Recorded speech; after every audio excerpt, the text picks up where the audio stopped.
Trump just started a war. Am I losing sleep? Why, yes, I am. Let's dive in. Our president just bombed Iran. Not some limited strike, not some symbolic response. He dropped bunker buster bombs on 3 nuclear facilities without congressional approval and without any of the constitutional processes that are supposed to govern these decisions. This is an act of war conducted in direct violation of the Constitution. Worse, it was all for nothing. Trump claimed these facilities were completely obliterated, but satellite imagery tells a different story. Iran had evacuated their materials days before the strikes. We spent hundreds of millions of taxpayer dollars to blow up empty buildings while risking American lives and breaking our foundational law. The consequences? Iran retaliated against Israel and is now threatening to withdraw from the Nuclear Non-Proliferation Treaty. The very thing Trump claimed he was preventing has been accelerated. They'll move their nuclear program underground, beyond international inspectors, making us less safe than before. But constitutional violations don't stop at unauthorized wars.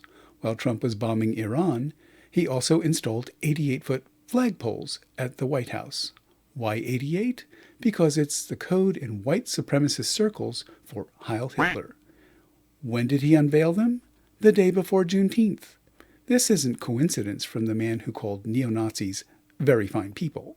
He might as well have raised 2 giant middle fingers to the entire brown-skinned community in America.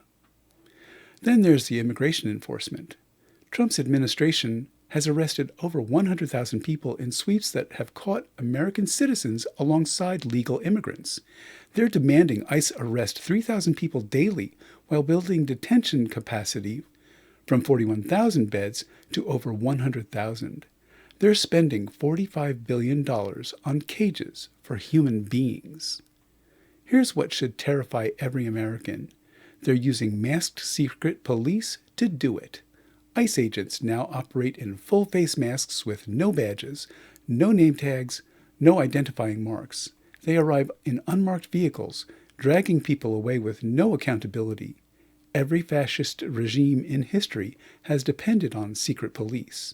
America has never had one, until now. It gets worse. What's to stop militant racist terror groups from copying the process and disappearing citizens in the night? How would we even know the difference? When police can operate anonymously while exercising state power, you're no longer living in a democracy. You're living in a police state, and these tactics always expand. Meanwhile, the man vetting everyone in Trump's administration hasn't even completed his own background check. Sergio Gore, responsible for ensuring federal employees are trustworthy, is himself unvetted. Evidence suggests he might be using a false identity with possible Russian connections. Trump is also making millions off of the presidency through cryptocurrency schemes, foreign dinners costing investors $148 million and accepting a $400 million airplane from Qatar. These aren't just ethics violations, they're constitutional violations. The Emoluments Clause exists for exactly this reason. Where's Congress? The Republican-controlled Congress is doing nothing. They're watching our democracy crumble while either cheering or looking away. The courts have tried to intervene, with judges blocking deportations without due process to third-country concentration camps, but the Supreme Court just overruled them, allowing this administration to resume shipping people to places like South Sudan without meaningful opportunity to challenge their removal. That's human trafficking, and it's illegal. Even as Trump officials openly flouted court orders, the conservative majority rewarded their lawlessness. This is the systematic breakdown of everything that made America a democracy. When the president can start wars without Congress, profit off of his office without consequence, and send coded messages to white supremacists while rounding up legal immigrants with secret police, we are no longer living in a democracy. Millions understood this on June 14th during No King's Day protests in over 2,000 cities. They understood that we don't do kings in America. But apparently protest isn't enough. Every time someone says, this is just politics, or both sides do it, they're normalizing the destruction of our democracy. Every time the media treats constitutional violations like just another political story, they're enabling authoritarianism.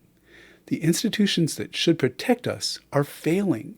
The only thing standing between us and full authoritarianism is us, the American people. So what do? We demand impeachment. Trump has violated his oath through emoluments violations, unauthorized wars, creating secret police, and trafficking of humans without due process across international borders. We flood the phones of our representatives daily.